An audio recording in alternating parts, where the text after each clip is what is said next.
राजनीति कर रहे हैं राहुल गांधी। अध्यक्ष तो है नहीं, सांसद तो है नहीं, क्या करने गए मणिपुर? देखिए, मुझे लगता है इस सवाल कोई और पूछता तो मैं जवाब देना उचित समझता, लेकिन वाजपेयी साहब मेरे से उम्र में बहुत बड़े हैं। मैं कोई तल्ख टिप्पणी नहीं करना चाहूँगा, लेकिन उनको इस तरह के कुतर्क नहीं देने चाहिए।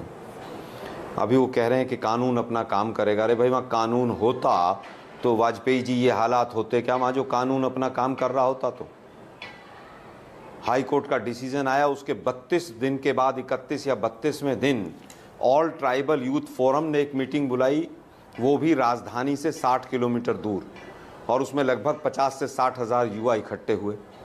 चीफ सेक्रेटरी एक्सटेंशन पे थे और सरकार सो रही थी। हाई कोर्ट का डिसीजन आने के 30-31 दिन बाद ये ट्रिगर हुआ है वहां से। 27 मार्च को फैसला आया हाई कोर्ट का, 3 मई को हिंसा हुई।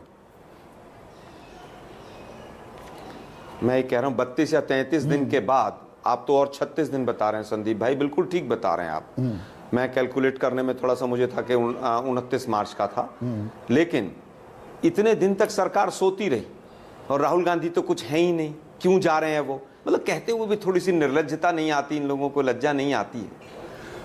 देश के प्रधानमंत्री मध्य प्रदेश में जाकर मेरा बूथ मजबूत कर रहे हैं और यहाँ वाजपेयी जी उनके कसीदे पढ़ रहे हैं।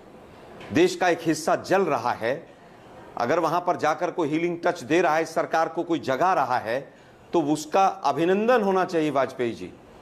सोनिया गांधी जी ने मैसेज दिया, उसके बाद ऑल पार्टी मीटिंग बुलाई गई।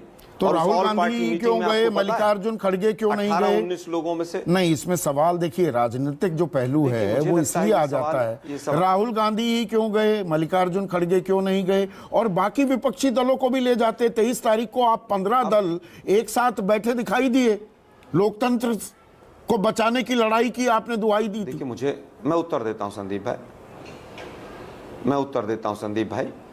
ये भी मैं समझता हूं कि सवाल उचित नहीं है कि कौन गया और कौन नहीं गया। मल्लिकार्जुन खड़गे जी भी चले जाएंगे, सोनिया जी भी चली जाएंगी, क्या बीजेपी अलाउ करेगी?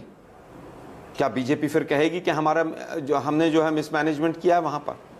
सोनिया गांधी जी ने जब अपील की तो उसके बाद ऑल पार्टी मीटिंग हुई।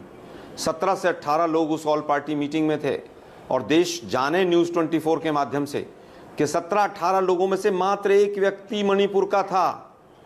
बाकी सब अधिकारी और दिल्ली के बैठे हुए लोग थे और भाजपा के लोग थे। मात्र एक व्यक्ति, वो भी कांग्रेस की तरफ से थे, इबोबे सिंह जी, जो 15 साल मुख्यमंत्री रहे, और 2 घंटे 2.5 घंटे चलने वाली मीटिंग में मात्र 7 से 8 मिनट उनको बात रखने दी गई, और गृह मंत्री महोदय ने उनको बोलने नहीं दिया। आप मणिपुर का ये सम्मान करते हैं? पिछले 8-9 वर्षों से आप नॉर्थ ईस्ट चिल्ला रहे थे, नॉर्थ ईस्ट काउंसिल बना दिया हमने, ये कर दिया हमने, वो कर दिया। नॉर्थ ईस्ट का मिनिस्टर, जो इंचार्ज प्रभारी मिनिस्टर हैं, वो गए क्या? नहीं गए वो भी। ऑल पार्टी मीटिंग जब बुलाई गई, जब सोनिया गांधी जी ने मैसेज दिया, आज सरकार जागी, तमाम मीडिया चैनल्स को बेहतर होता। आलोक शर्मा, मैं समझता हूं कि वो भी जाएगा। बिल्कुल, आपके सुझाव को मैं बिल्कुल सर माथे से झुका कर लेता हूं, और मेरे कांग्रेस के सीनियर्स भी आपके सुझाव को जरूर सकारात्मक रूप में लेंगे, और ऑल पार्टी डेलीगेशन भी वहां पर जाएगा।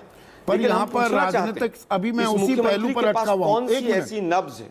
1 मिनट आलोक शर्मा, 2015 से 2017 के बीच आपने इबोबी सिंह का जिक्र किया। ओकराम इबोबी सिंह मुख्यमंत्री थे, हिंसा भड़की थी, ध्यान है आपको?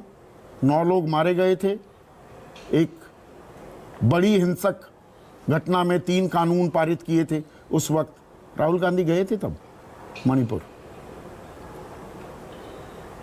देखिए, मुझे लगता है कि जिस व्यापक आधार पर अभी ये सब चीजें हो रही हैं, उस व्यापक आधार पर उस समय नहीं थी। मैं कंपेयर भी नहीं करना चाहता। हिंसा होती है। हमारे मुख्यमंत्री थे, हमने कंट्रोल किया उसको। अगर इनके मुख्यमंत्री कंट्रोल करते तो शायद आज भी राहुल गांधी जी को जाने की आवश्यकता नहीं पड़ती। और हमारे देश के प्रधानमंत्री ने 56 इंच की छाती पर हाथ मारकर कभी नहीं कहा था कि एक अकेला सब पर भारी। हम सबको साथ मिलकर लेकर चलना चाहते थे। सड़क से, लेकिन अगर मान लीजिए 2015 से 17 में वहां पर हिंसा हुई तो 2001 में भी सड़क के रास्ते से ही जाने पर आमादा क्यों थे? वहां पर जो एसपी हैं बिष्णुपुर के, एच बलराम सिंह, कि भाई रास्ते में ग्रेनेड फेंक सकता है, कोई और कुछ वारदात को अंजाम दे सकता है। हेलीकॉप्टर से जाते इम्फाल एयरपोर्ट से और सीधे पहुंच जाते चूरा चांदपुर। देखिए मुझे फोटो लगता है आप कि इस ढूंढ तरह रहे के थे। एसपी और एसएसपी जो बैठे हैं, जो नहीं, जो आप जो ये कहते हो कि मेरे इलाके में ग्रेनेड फेंका जा सकता है, उनको तुरंत प्रभाव से सस्पेंड किया जाना चाहिए। यही लोग जिम्मेदार हैं। मुख्यमंत्री को क्यों नहीं हटाया गया अभी तक? कौन सी नब्ज पकड़ी गई? बीजेपी की नब्ज पकड़ रखी है उन्होंने कोई? क्या सरकार गिराई थी, तोड़ी थी, फोड़ी थी? क्या उसमें कहीं पर कोई उनका रोल था? क्या उन्होंने एमएलएस को माल देकर सरकार बनाई थी? क्या बीजेपी की बेइज्जती हो जाएगी? क्यों नहीं एक मुख्यमंत्री को हटाया गया? 60 दिन हो गए आज। क्यों नहीं प्रधानमंत्री के मुंह से मणिपुर का म निकला? राहुल गांधी जी अगर रोड से जाना चाहते हैं, उनके पास भी सिक्योरिटी होती है। क्या इतनी सिक्योरिटी में अगर एक व्यक्ति सेफ नहीं है, तो देश के प्रधानमंत्री को सोचना चाहिए कि मणिपुर का एक आम जो ट्राइबल आदमी है उसकी क्या हालत होगी। राहुल गांधी जी जैसा व्यक्ति जो सिक्योरिटी के अंदर चलता है पूरी तरह से, उसको जब वहां की पुलिस और प्रशासन किसी भी रूप में सिक्योरिटी देने को तैयार नहीं है या सक्षम नहीं है, तो आम आदमी की क्या हालत होगी। केंद्रीय मंत्रियों के जैसे आपने बताया कि घर फूके जा रहे हैं। मैं पूछना चाहता हूं, जो लोग आज सुन रहे हैं, बीजेपी बताए कौन से 4 स्टेप लिए? चीफ सेक्रेटरी एक थे जिन्होंने पूरी तरह से, जो जिम्मेदार थे इसके लिए, उनको साइलेंटली चुपचाप वहां से हटा दिया। दूसरे एक व्यक्ति को चीफ सेक्रेटरी बनाया, मैं नाम नहीं लेना चाहूंगा दोनों के। उन व्यक्ति को बनाया गया, उनको नॉर्थ ईस्ट का कोई एक्सपीरियंस नहीं, आज वो हैंडल कर रहे हैं। नॉर्थ ईस्ट एक अलग अपने आप में तमाम चीजें, नहीं, यहां पर जो ये यूनिफॉर्म सिविल राजनीति कोड का हावी लेक्चर हो दिया रही जा रहा है, है। नहीं इसमें